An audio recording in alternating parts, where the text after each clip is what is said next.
The plea in the dust, the desert winds howled across the broken land. Cracked stone and ash blew into the sky as the sun baked everything below.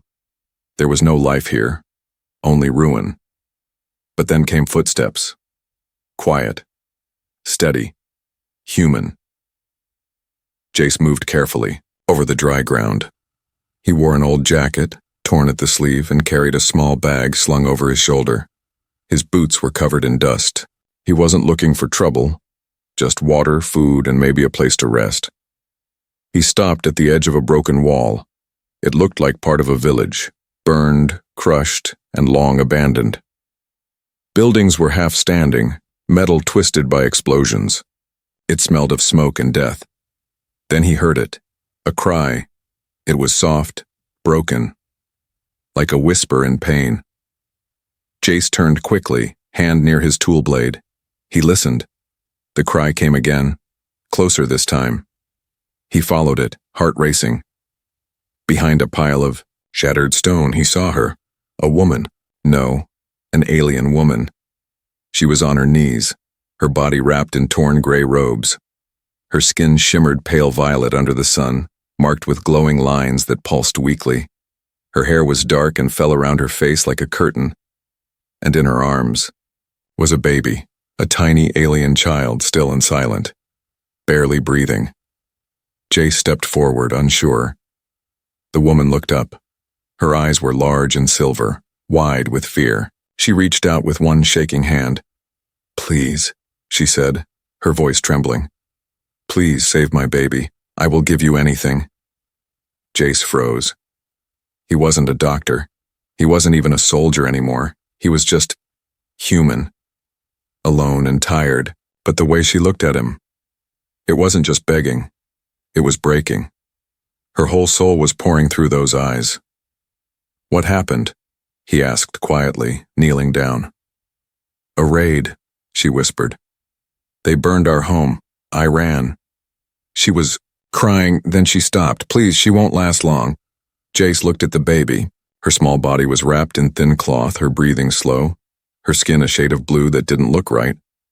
He opened his bag quickly.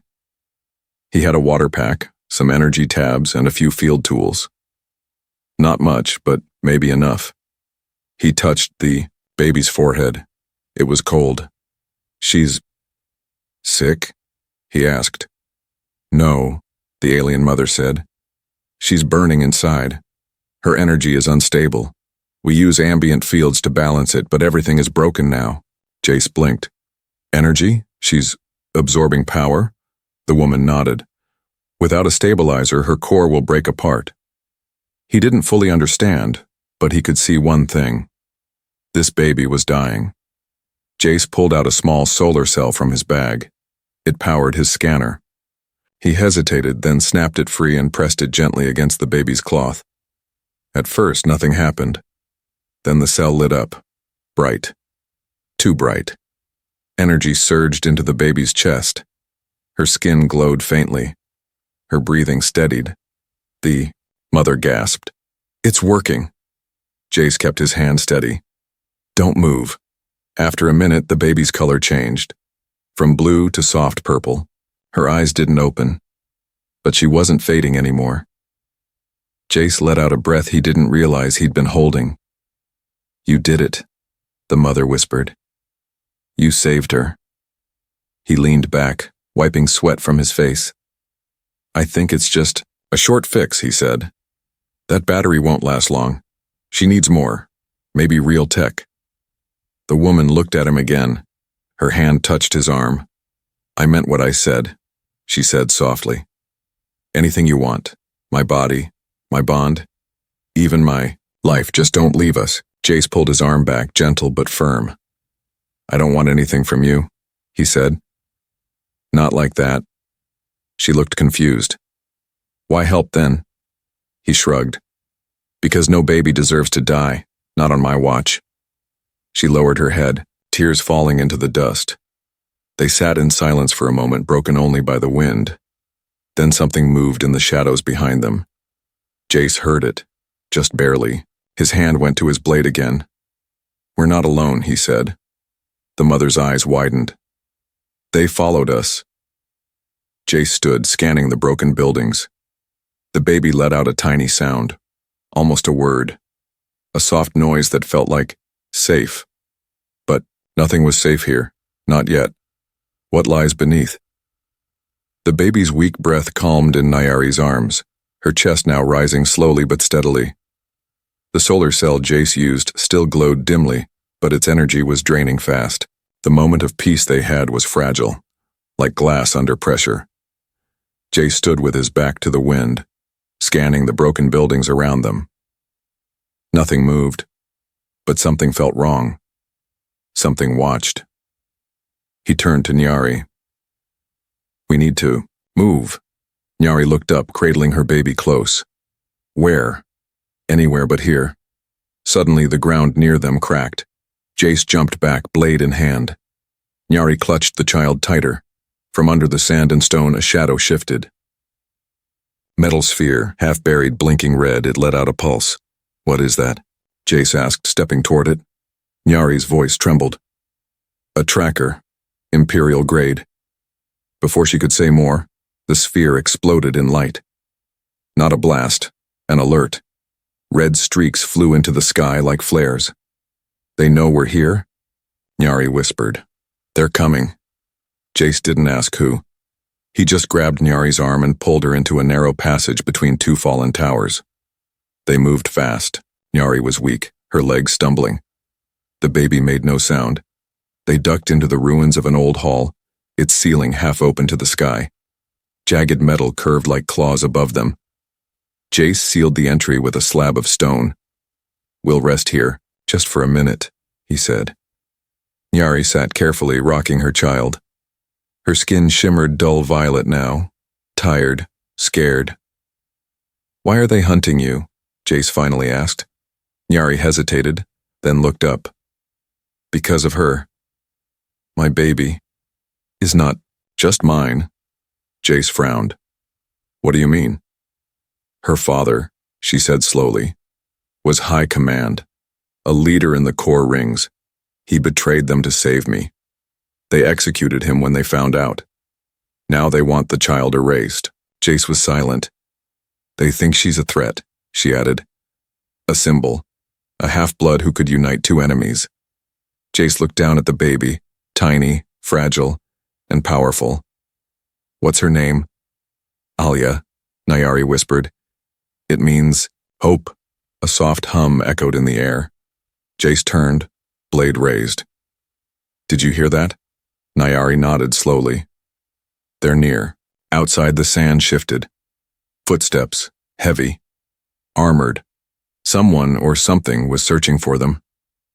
Jace held his breath as shadows moved past the broken wall.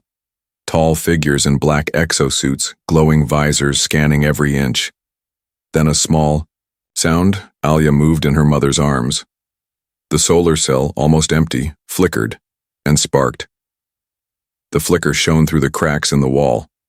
One of the hunters stopped. "What was that?" A voice crackled through a helmet. They stepped closer.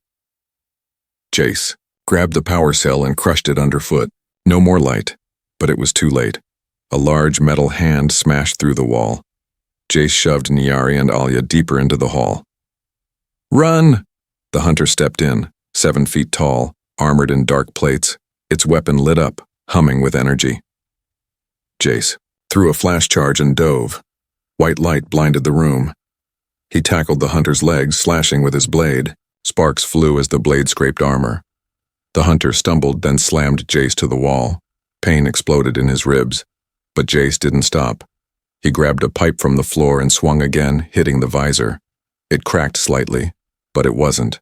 "Enough!" Nyari screamed as another hunter entered behind her. But something happened. Alia opened her eyes. They glowed. Blue-white energy pulsed from the baby's skin. Soft, but growing. It filled the air, pushing outward like waves. Both hunters froze. The first stumbled back, then dropped his weapon. "What is this?" he muttered. Ailey's power grew brighter, forming a bubble of energy that pushed the hunters back out the hall entrance. One tried to shoot, but his weapon shorted out in sparks. Then silence. The two hunters lay still, breathing, but stunned. The power bubble faded. Jace stared at the baby in awe. How did she? Nyari's voice was soft. Her core woke up. She felt fear, and she responded. Ailey's eyes slowly closed again. She was exhausted. Jace looked at Nyari. That's not normal. No, she said. Nothing about her is. Then we need help, he said. Real help.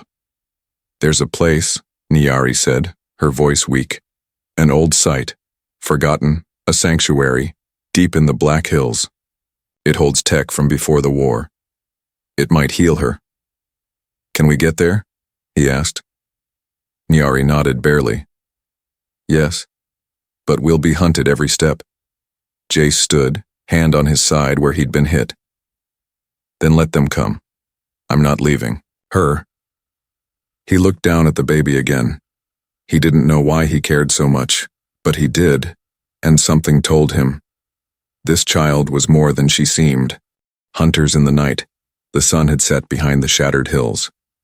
Twilight faded fast and the desert turned cold. Sharp winds blew through the dead village carrying whispers of danger. Jace walked ahead with a hand light, low and dim. His ribs ached from the hunter's hit earlier, but he ignored the pain.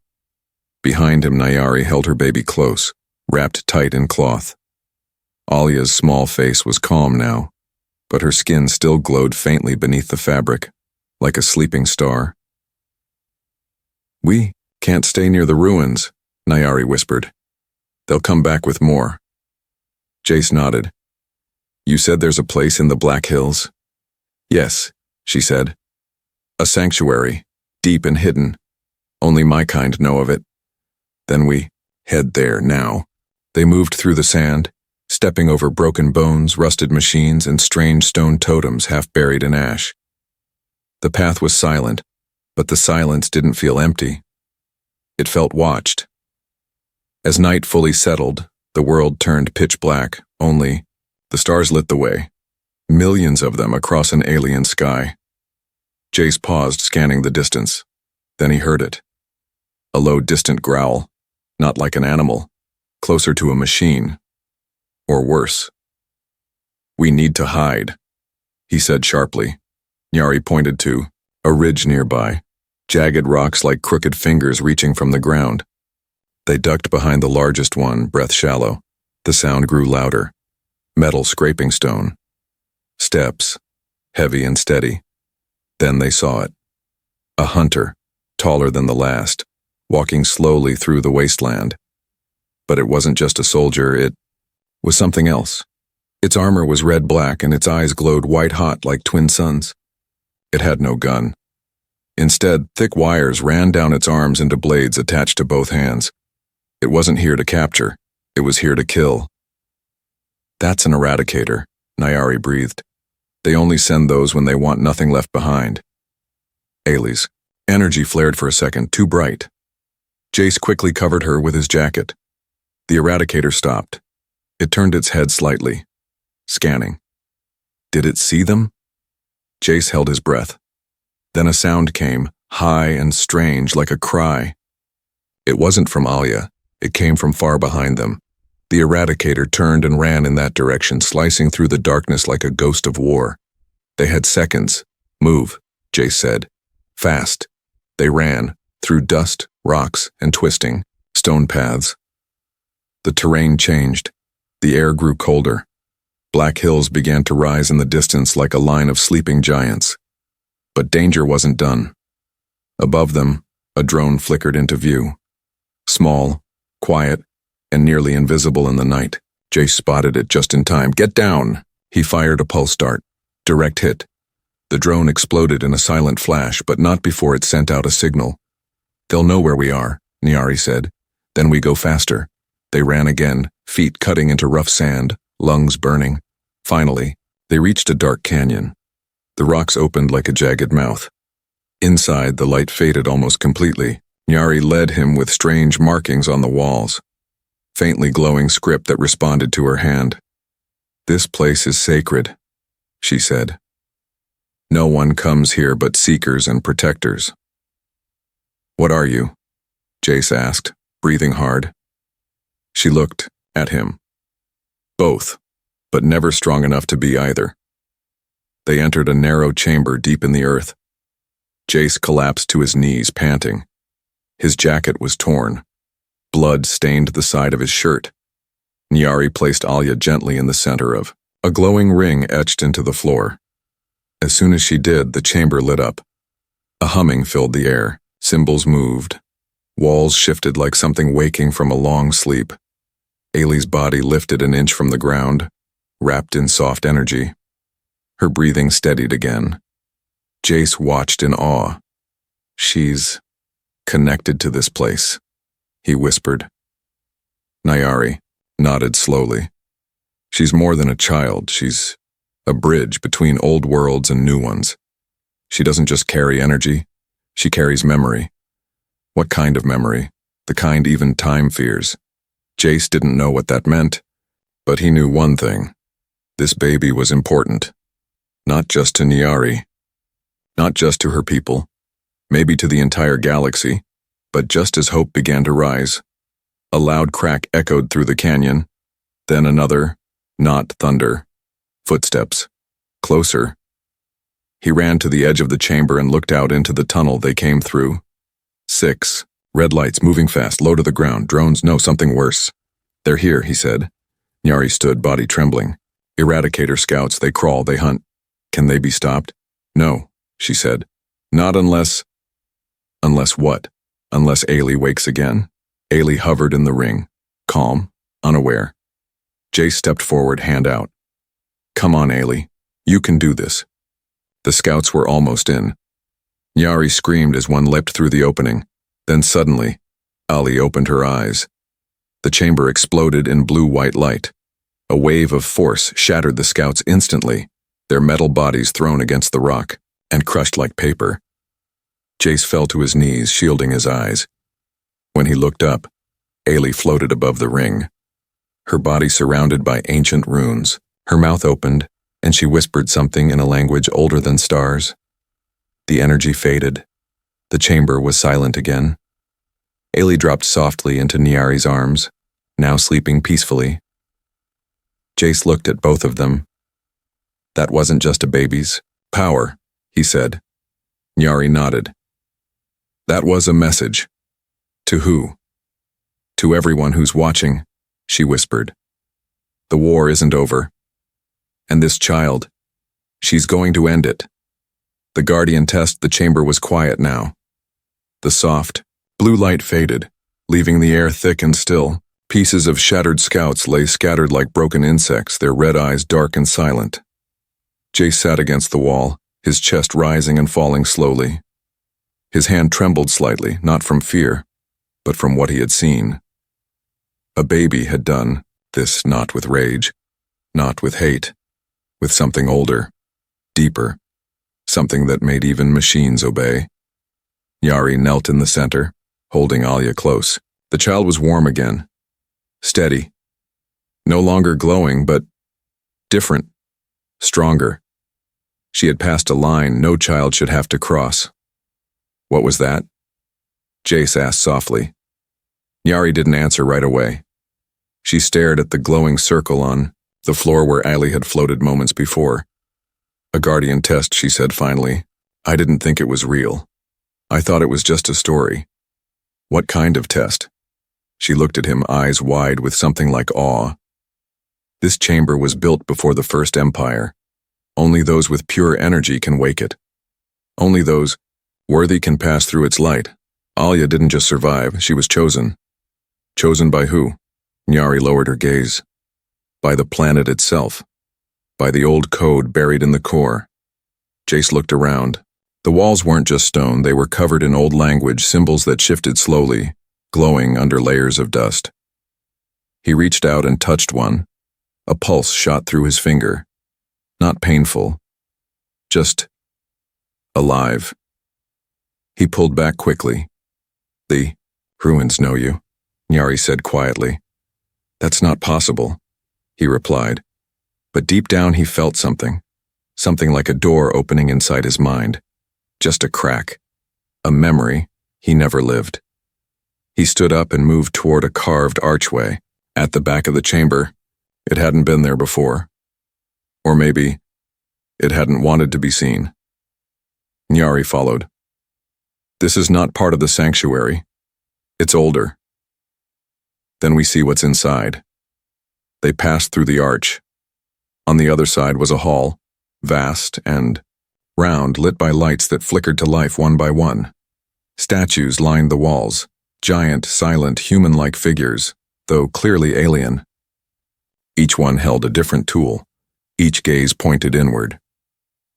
At the center of the hall stood a pedestal. As they stepped closer, the pedestal began to rise. On top of it lay a small cube, glass, metal, and something shimmering inside. What is it? Jace asked. A key, Nyari said, breath-catching. But not to a door. To a will. Suddenly, a voice echoed through the chamber. It was not spoken. It was felt. The Guardian has been chosen. The Protector must now be tested. Lights flared. Energy spiraled up from the floor. Jace turned around. A circle formed beneath him. He tried to step out, but couldn't. His feet wouldn't move. What's happening? He shouted. Nyari's face twisted with fear. You've been marked. For watching to Protector, the voice said again. Prove your will or fall. A rumble shook the chamber. From behind one of the statues, something stepped forward. It wasn't metal. It wasn't flesh. It was both. A massive figure, twice Jace's height, made of shifting stone and light. Its eyes glowed gold. Its arms moved, like rivers of iron. It held no weapon, but it didn't need one. It was the Guardian. You must fight, Nyari said. You must show the ruins your spirit is worthy. How? Jace said, backing up. But there was no time. The Guardian charged. Jace dodged, barely. Its fist crashed into the floor where he'd stood, cracking the stone. He rolled and grabbed a long metal rod from the ground. Not much, but it was something.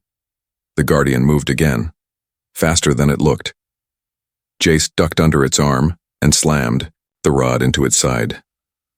Sparks flew. The Guardian didn't slow down. A second strike knocked the rod from his hands. Jace stumbled back, gasping. Blood ran from his nose. Nyari screamed, but the circle held her back. Ailey stirred in her arms, eyes glowing faintly. The Guardian stepped forward.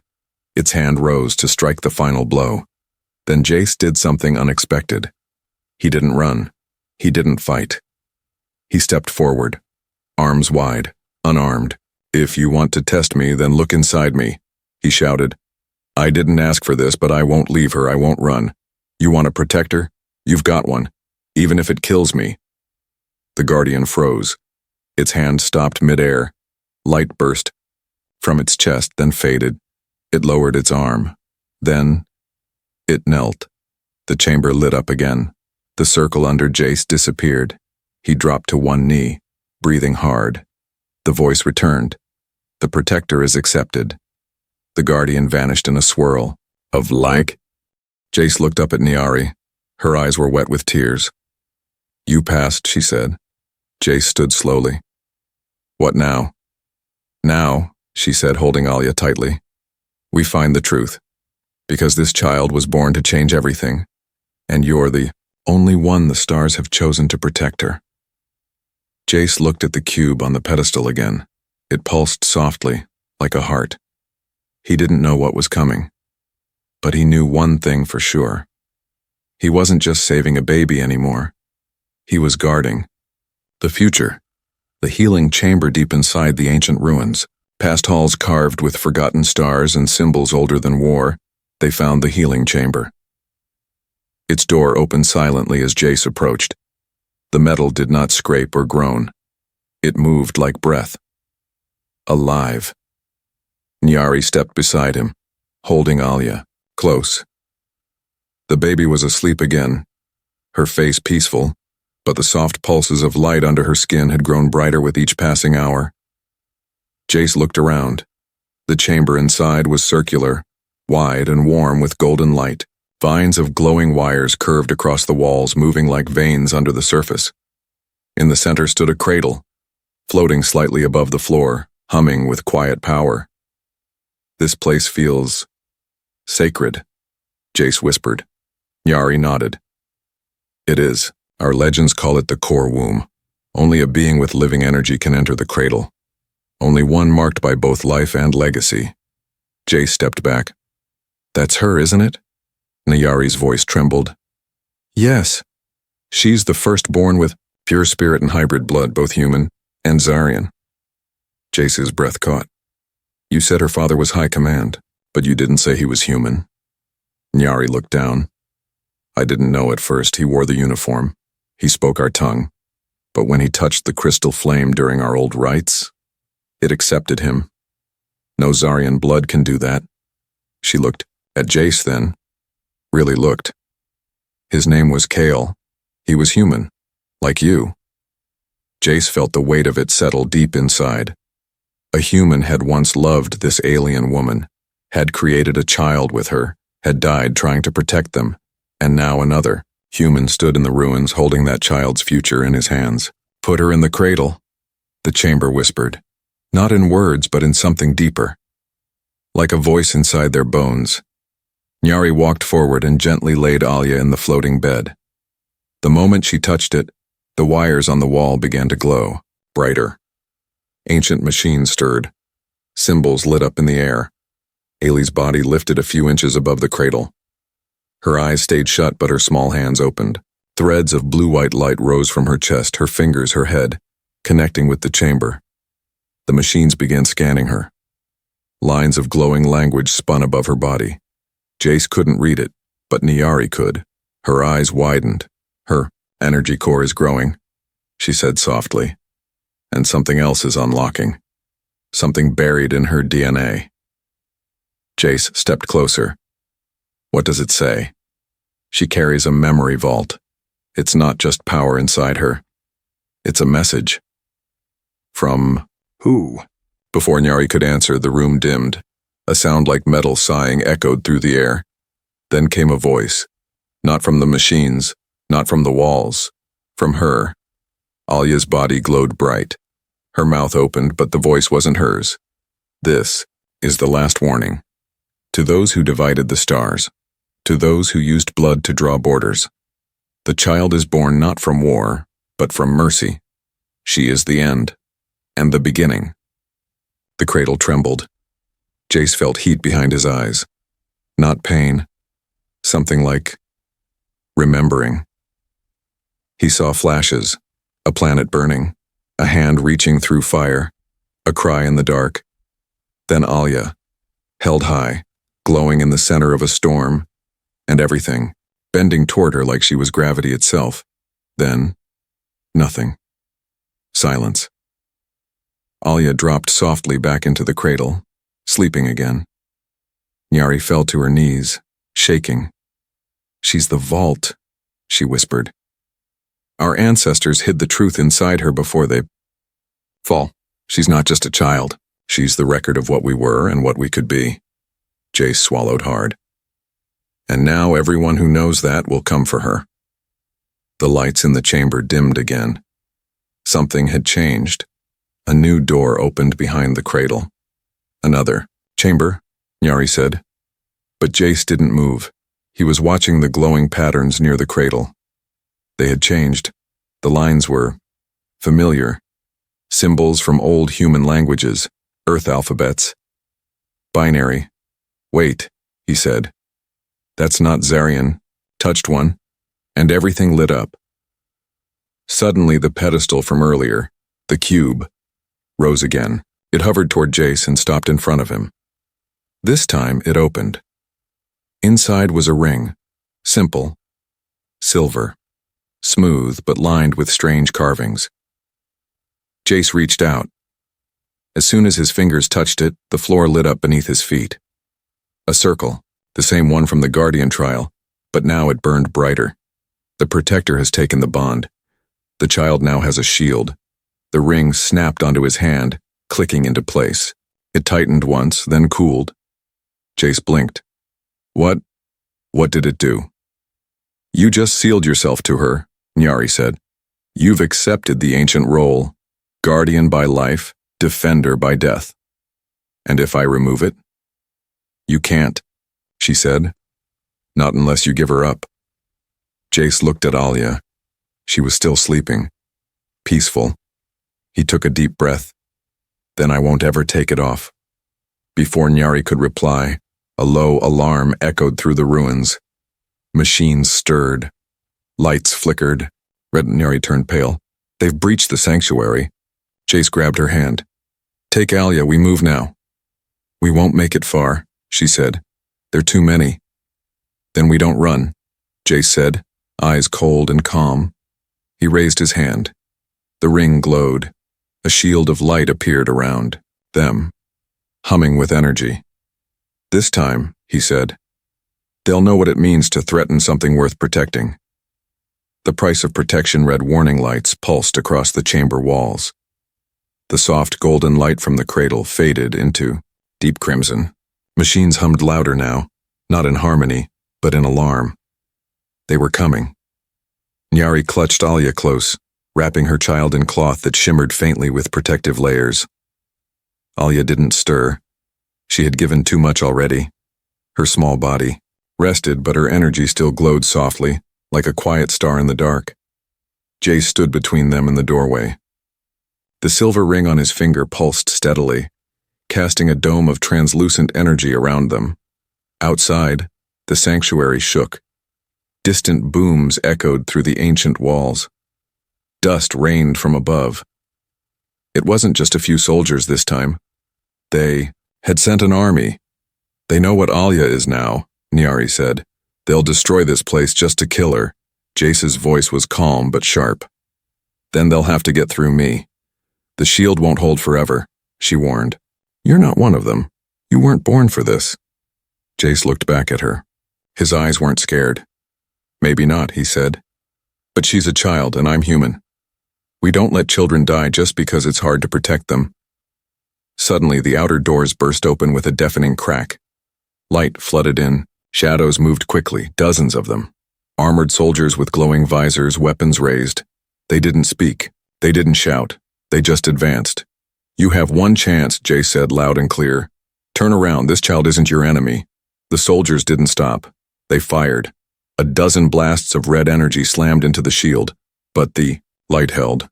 It bent and rippled like glass in a storm, but it held. Jace gritted his teeth. The ring on his finger grew hot. Pain surged up his arm. He fell to one knee. They're overloading the barrier, Nyari said. Your body isn't built to carry it for long. Then we fight. The shield broke with a sharp shatter of sound blasters raised, but Jace moved first. He reached out, and the ring flared. A shockwave burst from his hand, slamming into the front line of soldiers and throwing them across the chamber. They hit the walls hard, groaned, didn't move again. More came in behind them. Jace ran forward. He wasn't a trained warrior. He wasn't a super soldier. But something in the ring guided him. His arms moved faster, his feet lighter. He picked up a fallen weapon and fired. Each shot precise. Each one a wall between the enemy and the cradle. But he was only one man. They started to circle around. Nyari stepped forward. She pressed a glowing shard into the ground. It flared blue, and a wall of energy surged up behind Jace, blocking one flank. Go, she said. Don't stop moving. He nodded. A tall figure entered the chamber, not like the others. Its armor was black and lined with crimson. Its mask showed no eyes, only a mark shaped like a jagged star. The executioner, Nyari whispered. He speaks for the Void Council. Jace faced him. You came for a child? He asked. The voice that answered was cold, metallic. I came for the silence she threatens to break. He raised his hand, and the air twisted. Gravity bent. Stone cracked under Jace's boots. Jace fired, but the executioner caught the bolt, midair, and crushed it in his fist. You're not strong enough, he said. But Jace didn't step back. Maybe not, he said, but I'm enough. He rushed forward. The clash was brutal. Jace ducked, rolled, swung the weapon hard. Sparks flew. The ring glowed brighter with each strike, feeding his limbs, guiding his instincts. The executioner was faster, stronger, but Jace fought with something he didn't have: purpose, love, and the unbreakable will to protect. He was struck. Hard. His side burned. Blood soaked his shirt. But he kept moving. He fought like a storm, like a fire that refused to die. Then, as the executioner raised his blade for the final strike, Alia cried out. Her voice cut through the chamber like wind through steel. No. The cradle lit up again. A beam of white-blue light shot from it. Striking the executioner and lifting him from the ground, he screamed as the light wrapped around him, digging into his armor, breaking it piece by piece. You cannot silence me, the voice said through Alia. I carry what your kind fears, and he is mine.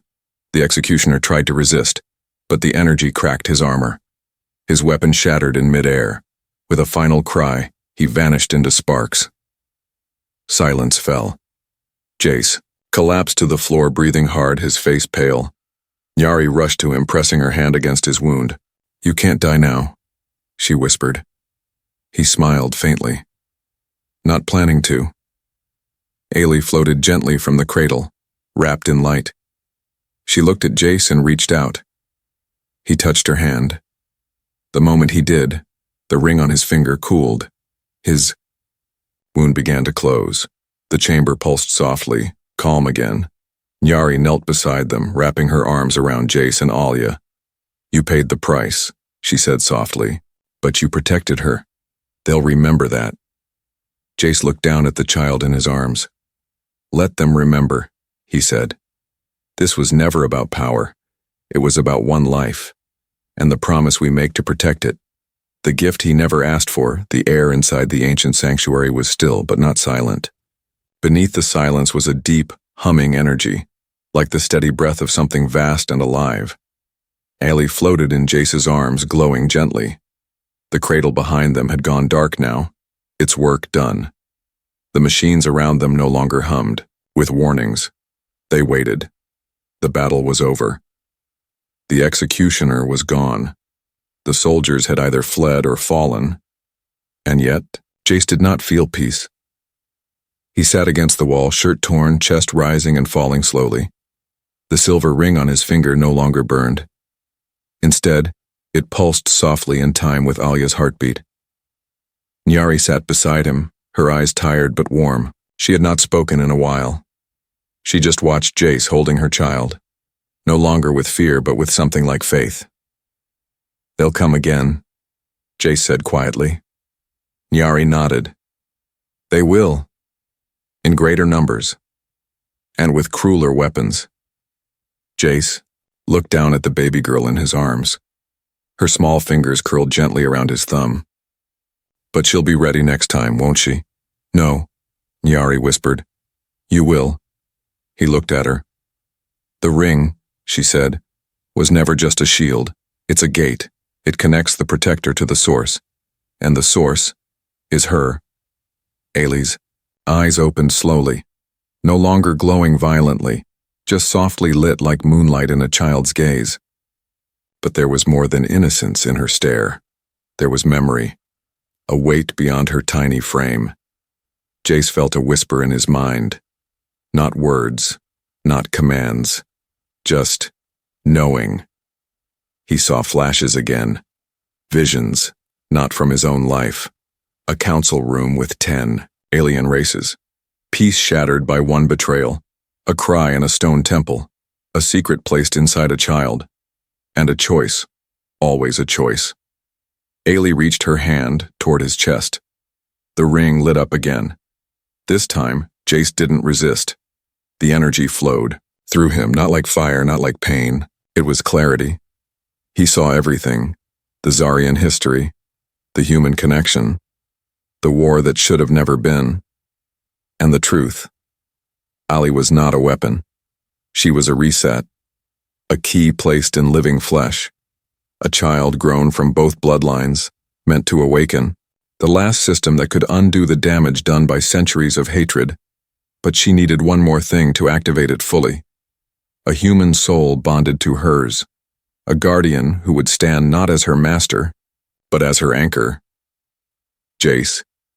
He gasped and broke from the vision. His eyes met Nayari's. "It has to be me," he said. "It already is," she replied softly. Ailey's light faded again. She curled into his chest and fell asleep. The chamber around them shifted. The walls opened to reveal something hidden, something buried under the ruins for lifetimes. A star map, projected in mid-air. But this was no ordinary map. Jace recognized some systems: Sol, Alpha Centauri, Mars colonies, but others were unknown, forgotten, erased, and in the center, one planet pulsing, not Earth, not Zarya, something else. "What is that?" Jace asked. "The origin," Nyari said. "The world where the first protector fell, where the machine war started. It was sealed. Alia can unseal it now, and if she does, what happens? The truth comes back, and with it, peace or chaos." Jace looked at the map, then down at the child sleeping in his arms. He had fought for her life, bled for her, nearly died for her. And now, the galaxy was asking for more, not a hero, a symbol, a bridge. Nyari stood slowly, her robes torn and dusted with ash. She looked at him, eyes full of both pain and love. "You've done more than any soldier, any ruler, any priest ever did," she said. "But now the path splits. You can leave, take her somewhere hidden, live a quiet life, raise her, keep her safe." Jace's heart ached at the thought. He could see it: fields, rivers, stars at night, a life without war. Or, Nyari continued, "You can lead, take her to the origin, wake the truth, unite the voices that are still listening." Jace stood up, slow but strong. He didn't speak right away. He walked to the star map, looked at it, listened to his own heartbeat. Then he turned to Nyari. "I didn't come here to be a leader," he said. "I didn't even come to be a father." He looked at Alia, still glowing in his arms. "But she came to me, and now I'm hers. So whatever this galaxy needs, it can have me." Nyari stepped forward, tears in her eyes. She placed her hand over his heart. "And what do you want?" Jace smiled. Tired but sure. "I want her to live," he said.